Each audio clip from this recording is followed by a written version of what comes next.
महापुराण की जय। यही से श्रीमद् भागवत की मूल कथा आरंभ होती है। यदि भी समय बहुत हो चुका है पर थोड़ा सा फिर भी प्रवेश तो करना होगा, इसलिए माता श्रीवास का मंगलाचरण करके कथा को विराम देंगे। ओम स्वस्ति श्री गणेशाय नमः, भगवत्यै सरस्वत्यै नमः, राधा कृष्णाभ्यां नमः।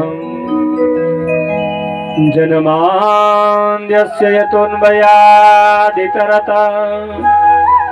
स्यार्थेष्वभिज्ञः स्वराट् तेने ब्रह्महृदायादिकवये मुह्यन्ति यत्सूरयः। तेजो भारे मृदां यथा विनिमयो यत्र त्रिसर्गो मृषा धाम्ना स्वेन सदा निरस्तकुहकं सत्यं परं धीमहि। श्रीमद् भागवत का शुभारंभ इस मंगलाचरण से होता है। ध्यान देना, श्रीमद् भागवत में 3 मंगलाचरण है। आरंभ में वेद व्यास जी का मंगलाचरण, श्रीमद् भागवत जी के द्वितीय स्कंध में सुखदेव जी का मंगलाचरण, और जहां भागवत कथा पूर्ण हो जाती है अंत में अंतिम अध्याय में सूत जी का मंगलाचरण है। ध्यान देना, श्रीमद् भागवत के 3 मंगलाचरण आदेश करते हैं। मंगलाचरण का मतलब होता है मंगल है आचरण जिसका, ऐसे उस आराध्य देव की, ऐसे उस अपने इष्ट की याद करना, उनका स्मरण करना मंगलाचरण कहलाता है। अर्थात जब सुबह उठो तो सबसे पहले अपने इष्ट को याद करना चाहिए, मंगलाचरण कहलाता है। जब हम किसी कार्य को आरंभ करते हैं तो भी एक बार मंगलाचरण अर्थात अपने इष्ट देवता को जरूर याद कर लेना चाहिए। और अंतिम जो मंगलाचरण है, पूरी दिनचर्या समाप्त करने के बाद एक बार जैसे बिस्तर पर जब जाते हैं, जब जैसे सोने के लिए जाते हैं, एक बार फिर से भगवान का जरूर स्मरण करना चाहिए, अपने इष्ट की आराधना जरूर करनी चाहिए। प्रभु आज दिन में जो भी अच्छा बुरा जो भी हुआ सब आपके चरण में अर्पित करते हैं। सच्चिदानंद भगवान की जय। और कैसा है श्रीमद् भागवत जी का जो मंगलाचरण है, बड़ा अद्भुत है। श्रीमद् भागवत का जो मंगलाचरण है, इसमें किसी देवता का नाम नहीं लिया है, न राम जी का नाम लिया, न भगवान कृष्ण का नाम लिया, न भगवती जगदम्बा का नाम लिया, न भगवान शंकर का नाम लिया। किसी भी देवता का नाम ना लेकर के मात्र एक ऐसा शब्द लगा दिया जिससे सबकी पूजा अर्चना मंगलाचरण हो जाया करता है, और वो है सत्यम परम धीमहि। मात्र सत्य की बार बार वंदना करता हूँ और उस सत्य में सब देवता समाहित हो जाते हैं। कैसा है वो सत्य? जन्माद्यस्य तोन्वयादितरतः, भाई जन्म से पहले भी वही था, जब जन्म होता है तभी वही सत्य रहता है, और जब जन्म नष्ट हो जाता है तभी वो सत्य ही शेष रहता है। अर्थात जब सृष्टि नहीं थी तब भी सत्य था, जब सृष्टि चल रही है तब भी सत्य चल रहा है, और जब सृष्टि प्रलयकालीन स्थिति में चली जाएगी तब भी मात्र सत्य ही शेष रहेगा। सच्चिदानंद भगवान की जय। त्रिकालाबादी, तीनों कालों में जो विद्यमान रहता है ऐसा है वो सत्य। और क्या है भाई? वही सत्य जो है आदि कवि ब्रह्मा को भी वही उपदेश देने वाला है, और कदाचित उसी की माया से भ्रमित होकर के कई बार हमें जल में थल का भ्रम होता है, थल में जल का भ्रम होता है। कदाचित हम लोग सुख को दुख मान बैठते हैं और दुख को हम लोग सुख मान बैठते हैं। कृष्ण कन्हैया लाल की जय। धर्म प्रवोचित के तवोत्र परमो निर्मत्सराणां सतां वैधव मात्र वस्तु शिवदम तापत्रयोन्मूलनम। कैसी श्रीमद् भागवत की कथा, तीनों प्रकार के तापों का नाश करने का जिसमें सामर्थ्य है, ऐसी श्रीमद् भागवत की कथा। और ऐसा लिखा है, एक बार सुनने का मन में भाव पैदा हो जाए, कोई चढ़ियार में कथा चल रही है, चलो आज हाजिरी लगा आते हैं, इतना ही मन में यदि भाव पैदा हो गया तो कहते हैं भगवान उसी समय अंतःकरण में प्रकट हो जाए करते हैं। शुश्रुभि तत्क्षणात्, उसी समय भगवान अंतःकरण में प्रकट हो जाते हैं। सच्चिदानंद भगवान की जय। शौनकादि ऋषि ने कहा, महाराज आपने भागवत जी की बड़ी प्रशंसा की, हम ये जानना चाहते हैं ये भागवत प्रकट कैसे हुए, भागवत जी का प्राकट्य कैसे हुआ, हम ये जानना चाहते हैं। तो सूत जी कहते हैं, ऋषियों श्रीमद् भागवत जो है निगम कल्पतरोर गलितम फलम शुक मुखादमृत द्रव संयुतम। निगम कहते हैं वेद को, वेद रूपी बहुत विशाल एक वृक्ष है और उस वेद रूपी विशाल वृक्ष का पका हुआ फल ही श्रीमद् भागवत है।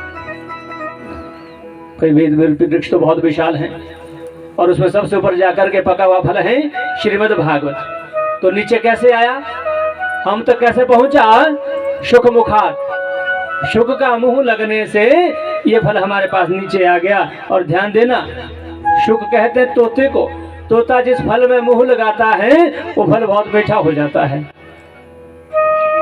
आप लोगों ने कभी तोते की चखी हुई नाशपाती खाई है?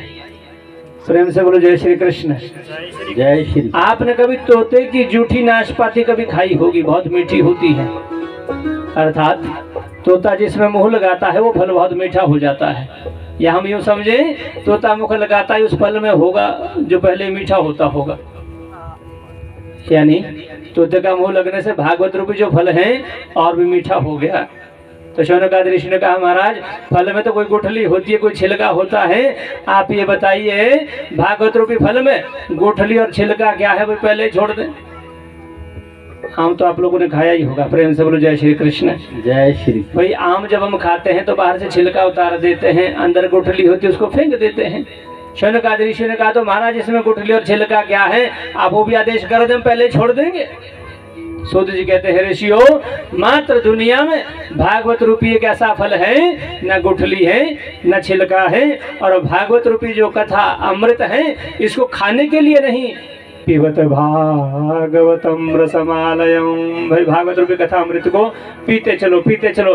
कब तक पिए, आलयम मोक्ष पर्यंतम, जब तक भगवान के धाम की प्राप्ति ना हो जाए तब तक कथा अमृत पीते चलो पीते चलो पीते चलो। सच्चिदानंद भगवान की जय। शौनकादि ऋषियों ने सूत जी से कहा, महाराज हमने आपके मुख से भागवत जी का महत्व तो श्रवण कर लिया, अब आपसे कुछ और प्रश्न करना चाहते हैं। सूत जी कहते हैं, ऋषियों आदेश करिए।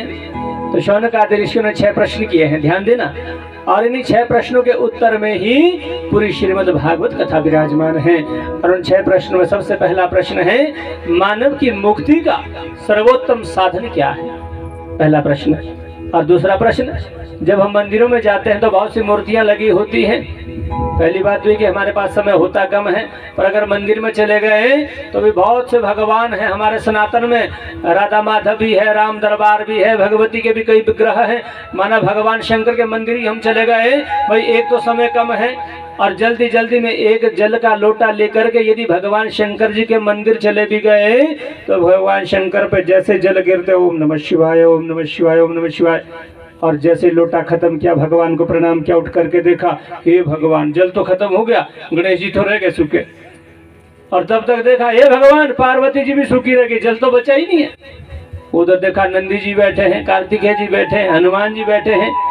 तो महाराज आप ये बात बताएं कि इन देवताओं में ऐसा कौन सा देवता है हम पूजा तो करें एक की और फल मिल जाए सबकी पूजा का। तीसरा प्रश्न, भगवान है जन्मा, जन्मा का जन्म क्यों होता है? और महाराज भगवान राम बन जाएं, कृष्ण बन जाएं, हमने तो यहाँ तक सुना है कि भगवान शुक्र तक बन जाते हैं, भगवान का जन्म क्यों होता है?